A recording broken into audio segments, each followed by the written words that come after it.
महाभारत महाकाव्य एक अनुपम धरोहर। नमस्कार दोस्तों, आज हम भारत के एक ऐसे महाकाव्य की बात करेंगे जो समय की सीमाओं को पार कर पीढ़ी दर पीढ़ी अपनी प्रासंगिकता सिद्ध करता आया है। यह महाकाव्य है महाभारत। महाभारत केवल एक कहानी नहीं है, यह एक दर्शन है, एक जीवन पद्धति है।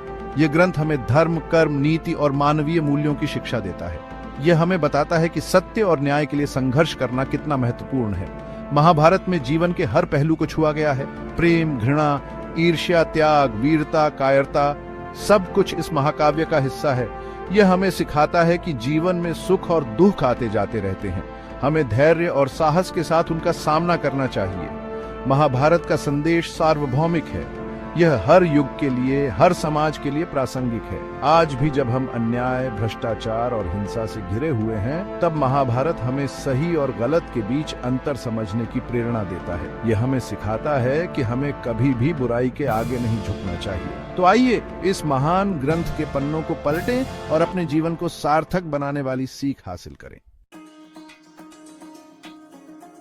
महाभारत विशाल और गहन ग्रंथ एक दिन में नहीं रचा गया होगा। इसकी रचना और संकलन एक लंबी प्रक्रिया का परिणाम है।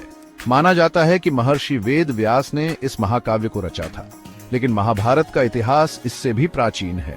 ये एक पीढ़ी से दूसरी पीढ़ी को मौखिक रूप से हस्तांतरित होता रहा और समय के साथ इसमें नई कहानियां, नए पात्र जुड़ते गए। यह एक जीवंत परंपरा का हिस्सा बन गया। अनुमान है कि महाभारत का रचना काल 8वीं से 4वीं शताब्दी ईसा पूर्व के बीच रहा होगा। यह काल भारतीय इतिहास का एक महत्वपूर्ण मॉडर्न उत्साह था।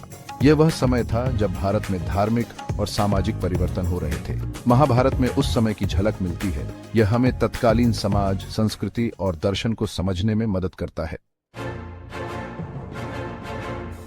महाभारत एक विशाल ग्रंथ है जिसमें लगभग 1,00,000 श्लोक हैं। इसे 18 पर्वों में विभाजित किया गया है। हर पर्व एक अलग कथा को समेटे हुए है। आदि पर्व से लेकर स्वर्गारोहण पर्व तक हर पर्व हमें अलग अलग पात्रों, घटनाओं और संदेशों से परिचित कराता है। इसमें कुरुक्षेत्र युद्ध का विस्तृत वर्णन है, जो पांडवों और कौरवों के बीच हुआ था। युद्ध केवल शारीरिक बल का नहीं, बल्कि धर्म और अधर्म के बीच का युद्ध था। यह युद्ध हमें बताता है कि लालच, अहंकार और अन्याय का अंत हमेशा बुरा ही होता है। महर्षि वेद व्यास को महाभारत का रचयिता माना जाता है। वेद व्यास एक महान दृष्टा, चिंतक और कथाकार थे। उनका वास्तविक नाम कृष्ण द्वैपायन था। वेद व्यास ने ही वेदों का विभाजन किया था, इसीलिए उन्हें वेद व्यास कहा जाता है। महाभारत की रचना करके उन्होंने मानवता को एक अमूल्य धरोहर दी है। महाभारत में वेद व्यास ने जीवन के विभिन्न पहलुओं पर अपने विचार प्रकट किए हैं। उन्होंने धर्म, कर्म, नीति, राजनीति और मोक्ष जैसे विषयों पर गहन चर्चा की है। धर्म, कर्म और मानव स्वभाव की गाथा। महाभारत केवल एक युद्ध कथा नहीं है, यह धर्म, कर्म और मानव स्वभाव की गाथा है। यह हमें बताता है कि जीवन एक संघर्ष है और हमें धर्म के मार्ग पर चलते हुए अपने कर्मों का फल भोगना पड़ता है। महाभारत में पांडव धर्म के प्रतीक हैं, जबकि कौरव अधर्म के। पांडवों ने हमेशा धर्म का पालन किया, जबकि कौरवों ने अपने स्वार्थ के लिए अधर्म का रास्ता अपनाया।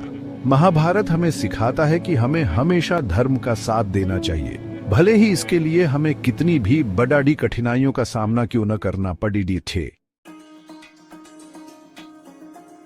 कला और संस्कृति पर अमिट छाप। महाभारत का भारतीय कला और संस्कृति पर गहरा प्रभाव पड़ा है। सदियों से इस महाकाव्य को विभिन्न कला रूपों के माध्यम से प्रस्तुत किया जाता रहा है। भारतीय शास्त्रीय नृत्य, नाटक, संगीत, चित्रकला और मूर्तिकला में महाभारत के पात्रों और कथाओं को जीवंत किया गया है। महाभारत की कहानियां लोक गीतों, लोक नृत्यों और लोक कलाओं का भी अभिन्न अंग बन गई हैं। यह महाकाव्य आज भी भारतीय जनमानस को प्रेरित करता है। आधुनिक युग में महाभारत, हालांकि महाभारत हजारों साल पहले लिखा गया था, लेकिन इसके संदेश आज भी प्रासंगिक हैं। आधुनिक युग में भी हम उन्हीं समस्याओं का सामना कर रहे हैं जो महाभारत काल में थीं। आज भी समाज में अन्याय, हिंसा, भ्रष्टाचार और लालच व्याप्त है। आज भी हमें धर्म और अधर्म के बीच चयन करना पड़ता है। महाभारत हमें बताता है कि इन समस्याओं का समाधान केवल नैतिक मूल्यों को अपनाकर ही संभव है। महाभारत की सार्वभौमिक अपील, महाभारत का प्रभाव केवल भारत तक ही सीमित नहीं है। इस महाकाव्य का विभिन्न भाषाओं में अनुवाद हुआ है और इसे दुनिया भर में पढ़ा और सराहा जाता है। महाभारत की कहानियां और पात्र सार्वभौमिक हैं। वे हर संस्कृति और हर पीढ़ी के लोगों को अपनी ओर आकर्षित करते हैं। महाभारत हमें सिखाता है कि मानव स्वभाव हर जगह एक जैसा होता है।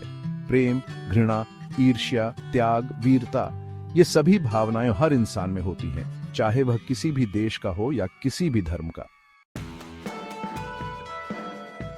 उपसंहार: एक अनंत यात्रा। दोस्तों, महाभारत एक अनंत यात्रा है।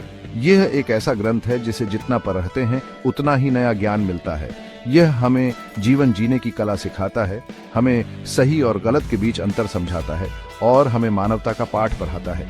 तो आइए हम सब मिलकर महाभारत के संदेश को अपने जीवन में उतारें और एक बेहतर समाज और एक बेहतर दुनिया बनाने का प्रयास करें।